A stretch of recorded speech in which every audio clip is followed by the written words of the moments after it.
What's up, everyone? It's Gary the Monk here with my own new knowledge, coming to you with another episode of Get Monked.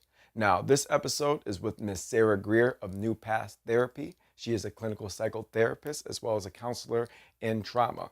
Now, she's an overall amazing person, but before we dive into this interview, let me show you guys what I was up to this past month. Well, today, there's a lot of suffering in the world. Not from the violence of bad people, but from the silence of good people.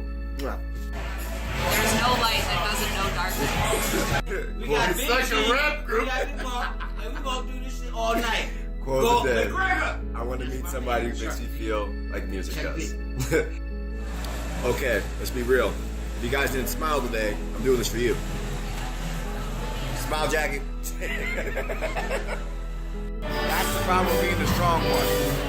No one ever offers them a hand. Write it down on a real sheet of paper with a real pencil and watch shit get real. I'll never fit in. That's one of my best qualities. Quote of the day. You're willing to walk alone. Many who start with you won't finish with you. Happy Monday, everybody. Walk with me in these eyes.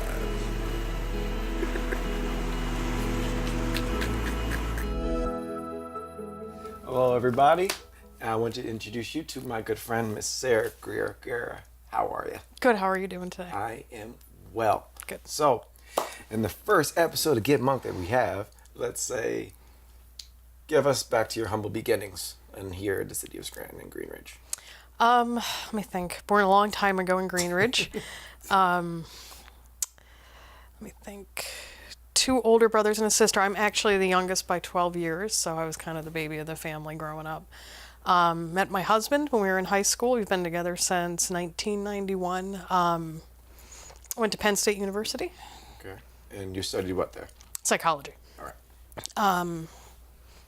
Went out to Cincinnati, where I got my master's at the University of Cincinnati. And then my husband and I got the chance to live in Russia for 4 years before moving back to this area. So now we're living up kind of in the mountains above Shikshini, kind of by Berwick. Okay. So. No, well, Mike seems like a good guy. I had the pleasure of meeting him already. So, no, but going into that, like, into your profession, I know you deal with trauma as well as the psychotherapy side of things. Where do you find the love for trauma and what got you really, like, your teeth involved in it? My teeth actually got cut not on the survivor side, but rather on the offender side. Okay. When I came back to this area, I worked with sexual offenders, particularly kids. So I had a pretty heavy involvement with the court system, with the local site program, getting kids involved in services to help minimize their risk to society. And then I went into private practice. I was brought into private practice specifically to hit that demographic of treatment for offenders. And then I started working with victims. And I had that kind of knowledge of both sides of the fence that I just really fell in love with watching people heal and watching people come out stronger and more in love with life than they were, possibly even before the trauma occurred. So my start with that actually was on the other side of the table with offenders. Okay. So is the empathy level, like, at an all-time high because you've seen both sides of it? I think actually it's empathy. The empathy for the victims themselves and the survivors are, I think it does help facilitate kind of a better understanding of what they're going through because I've been affiliated with the offenders, but there's also a side that helps me understand at least a little bit of maybe what the offender mindset is, and that can also be very helpful bringing that back to somebody who's experienced a trauma because they always ask, why did this happen to me? But the thing is, the answer, even if the answer is black and white, really clear, this is why this happened, one of the things I always ask my clients is, if I were able to give you an answer, does that really change things for you? And the vast majority of people are, no, it doesn't. Because they're not there for the answer as to why, but now they're there for, what can I do with this? Okay, so with that why, do you find them trying to get deeper into the whole situation, or just find themselves repeating the rhetoric, or really trying to change? Most people who have been through a trauma and find themselves with maybe like PTSD symptoms really do want to change their perspective. The way that they live they live as though every day, every time they have a flashback, every time they have a nightmare, an intrusive memory, they're living as though that event is reoccurring to them. So if you think of somebody being attacked in a parking garage, they could be in a parking garage in a totally different city, very, very safe, but they're living as though this is happening to them again, and nobody wants to live like that. So they're often very, very motivated to change. I think the why comes from a lot of the traumas I work with are traumas that were intentional infliction by another person. And it's hard for us to understand when we're compassionate, empathetic people. How can one person cause another person pain that they know that they're going to be dealing with for the rest of our lives? So we seem to think there's an answer in that. Some people find, some benefit to knowing the why. But at the end of the day, I don't think that really has a lot to do with the healing process particularly for traumas that have been intentionally inflicted, like abuse, assault, molestation of children. The why it's a question, but I don't know if it's the most important question. All right. Now, on the therapy aspect side of that, do you find the actual like assignments, like the worksheets that you do, more innovative and helpful in that, or is actually the talking out of those things to actually get that acceptance portion of it? It's a whole thing. All right. If they come into my office and we work through some processing and we work through, maybe readjusting their cognition around themselves and the world and this event, and they leave and they don't do any other work outside of my office, the change really, it's going to take, if it occurs at all, it's going to take a really long time, because they're only in my office 1 to 2 hours a week versus spending the rest of their lives being triggered, coming across things that cause intrusive memories, flashbacks. They have to practice outside of my office. I think the worksheets are very important. I'm really into some innovative techniques for particularly certain traumatic memory reassignment. Okay.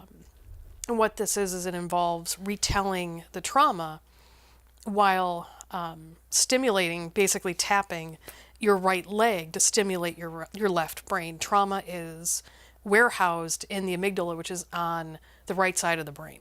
So when you have an intrusive memory or a flashback from a trauma, that's the part of the brain, you can see it on CAT scans, that's what's lighting up. And the amygdala has in it all those really intense and icky emotions like shame, terror, rage. So when you have a memory that comes up of a trauma, if it's still in the amygdala, that's what comes with it. Where if when you're telling your story, if you're stimulating the left brain by tapping your right leg, the left side of your brain actually starts to pick up that memory and process it via the language centers. The left side of the brain also has the emotional reward system. So the experience becomes less of an event relived and a memory remembered. Just depending on where it is in the brain that you're actually remembering it. Okay. So with all that and armed with all that knowledge, when you go out in public and you see people, do you find yourself people watching a little bit more? Or is it just like, let me just like go on my business, go get my groceries and like keep going? I use a lot of the techniques that there's the saying, physician heal thyself. I'm not real good at it, and I don't know a lot of therapists that are. We should practice a lot more of what we teach our clients. But one of the things that I've picked up and I really have found very, very helpful in just day-to-day things is the practice of mindfulness. Mm-hmm. I used to be, and I guess I still am occasionally, a very impatient person. And somebody who, if we're supposed to be heading to dinner now and he's on a phone call and it takes him an extra 10 minutes, my mind's ahead of me going, we're going to be late, and if we're late, now we're going to be late for the show, and we're going to have to rush through dinner. I'm not present-minded. I'm thinking of all the future things that could happen but aren't yet. Yeah, and creating more angst. And creating more angst. Worry about it when it's here, because you're not going to change it if it hasn't arrived yet, basically. So the mindfulness practice has been helpful for me. As far as people watching, I had an experience where I was coming home on a flight by myself, and I had a gentleman next to me who was going to be a talker on the flight, and I think it was like a 2.5 hour flight, and that's fine. I like people, obviously, given what I do. But I just kind of wanted to chill in my space, and he's talking, and he's talking. He goes, so what do you do for a living?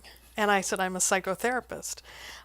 Literally, he goes, oh, and he picks up the in-flight magazine, and he had nothing to say except for goodbye at the end of the flight. So if you ever want to get out of talking to your seatmate on a long flight, just tell them that you're a psychologist, psychotherapist, or a psychiatrist, and they'll have nothing further to say to you. Well, what's the psychosis? Why do you feel that people shut down when they hear those type of things? Like those type of professions anyway. I think people think that we honestly are having a conversation with you and thinking, okay, he just said something that makes me think that he's actually borderline personality disordered. Or I wonder if that's a hint of depression. We're just listening and talking to people as any other normal interactions, but I think people think that we're constantly analyzing them. Yeah. Do I occasionally, particularly where it might count, if I have a family member that's in trouble, a friend that might be struggling, use some of my skills and knowledge, sure, but a daily conversation or conversation on an airplane, I'm not diving into psychoanalyzing you for the next 2 hours. Like, it's not happening. But I think people are afraid of that maybe we're thinking there's something really wrong with them. And no, we're just thinking you're just another person on a plane with us. All right. No, but for you, now, what are some things that you do to decompress? I know, what are some hobbies, actually? Let's go with that. When we can, during the good season, gardening is a big one for us. Okay. My husband and I are both really into the farming and the community-supported agriculture out in our area, because there's a ton of it, and a lot of our friends are farmers. So we've really gotten into that. We're really developing our land to be more and more fruitful. So that's an interest of ours. And in that same vein, I love to cook. I've taken some cooking classes with a chef friend of ours that is very patient with me, and he's taught me a lot. Other than that, some travel. Going to see bands is a big pastime of my husband and I. We know a few people in the musical community in this area, and it's always fun to go watch them. Reading, and when I can, meditating and yoga. I haven't been as up to date as I should be, but that's probably like the big things for me. Okay. Now, with the meditation and yoga and stuff like that, was the actual your calms, were those the springboards for your vlog? Well, your blog anyway? Oh, the springboard for my blog came out of wanting to give people an idea of what I do for a living. So every therapist has their own milieu and their own sort of taste for it. So I wanted to give people maybe an opportunity to know me before they know me. And I've actually found that to be pretty successful. I've had multiple clients say, I'm reaching out to you on Psychology Today because I've read your blog. Okay. And you seem to have a little bit of a different bent that I'd like to try. And a lot of what I have on my blog also is stuff that I eventually kind of usually bring up. If the therapy is standard, particularly anxiety disorder, I have a lot of stuff on there that turn out to be worksheets you're going to get anyway. So You love your worksheets. I love my worksheets. I know I've given you multiple, Yeah, you have. multiple worksheets. But that's the start of that was to sort of get rolling with getting my presence out there and kind of helping people be a little more familiar with me before they even step in my office. Right. And then there is another part of it that's called my tribe, where I interview people who have been an impact in my life. And it's everything from the manager of Abe's Deli, who I'm right across every Wednesday. I'm right across from his shop because I've got my office in Scranton. So, everybody from Renato to, John Kuna, who I work great. with. Yeah. Yeah, well, on the couch. On the couch, yes. Oh, yeah. And then you, of course. I think you actually were my last interview. So. All right. Well, then, going on that, where can people read your blog? It is at newpaththerapy.com, and it's all one word, singular, not plural. And it's starting to get up and running again. I've taken kind of a bit of a hiatus with how busy I've been actually with clients, but I think I'm ready to fit it into the rest of my work. All right. Well, to wrap everything up, since it was the last time that we interviewed each other via your blog, I'm going to hit you with a question that you leave with people at the end of your blogs. Okay. And that's going to be, would the 7-year-old Sarah be proud of the Sarah you are right now, and why? I think she'd be proud of her. I also think she'd be slightly concerned about her and say, I think you need to start slowing down a little bit. But I also think the 7-year-old would say just kind of hit the ground running. So I think she would be proud of her. All right. Well, Sarah, thanks for getting monked and actually monking me today. But I really do appreciate you coming down. You know I love you and I care for you. And I can't wait to hear your next talk over there at Yoga Fest. That's going to be Saturday. Yep. Absolutely. Yep. All right. So, guys, be mindful. This is the Monk. Talk to you guys soon. Stay tuned for what we got on next. Monk with us.